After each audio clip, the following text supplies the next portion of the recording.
Hello guys! Isa ka rin ba sa mahilig kumain ng ganitong klase ng kamote dito sa Japan? Lumabas kasi kami kanina and then naisipan namin na dumaan ng potato market at bumili ako nito. Hindi ko alam kung anong tawag sa kamoteng to dito eh.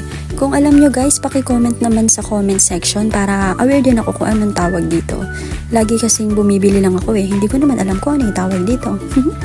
Though may nakasulat naman dun sa lagayan niya, kaya lang hindi kasi ako marunong magbasa ng kanji eh. Kaya hindi ko alam kung ano yung basa doon. Even Google, hindi ko pa rin siya na-try i-Google. So ganito siya kainin guys, babalatan natin siya. And then tignan nyo yung sarap niya guys. Nagka-caramelize siya sa loob. Sariling sugar niya yung nagkaramel sa loob mismo. Ang sarap niya, promise. Kaya siya caramelize guys kasi para siyang inihaw pero yung gamit is bato. Ang galing no, sa bato siya niluluto. Sana magawa din to sa Pinas no. Ayan siya guys, sa ganyan siya niluluto. Di ba sa bato lang or tama ba or mali ako? Paki-comment naman guys kung paano pero sa pagkakaalam ko kasi ganun siya.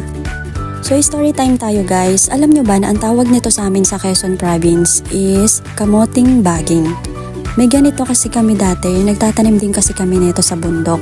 Dati sa Tabok, sa mga taga Quezon dyan, alam nyo yan. Di ba meron kaming lupa sa Tabok and then nagtatanim kami ng ganito. Kamoting baging, saging, kamoting kahoy, mga ganon. Ang dami at isa to sa inaani namin. Sana lang kung alam ko to before na pwede palang gawin to, di sana niluto namin to ng ganito. Kasi laging nilaga lang yung gawa namin dito eh. Nilaga o kaya kamotikyo, puro ganun lang. Kasi hindi naman namin alam na pwede palang ganito eh. So mama, kung napapanood nyo to, papa, gawin nyo rin po to dyan. Kasi ang sarap niya talaga ma. So that's it for today's guys. Thank you for watching. God bless!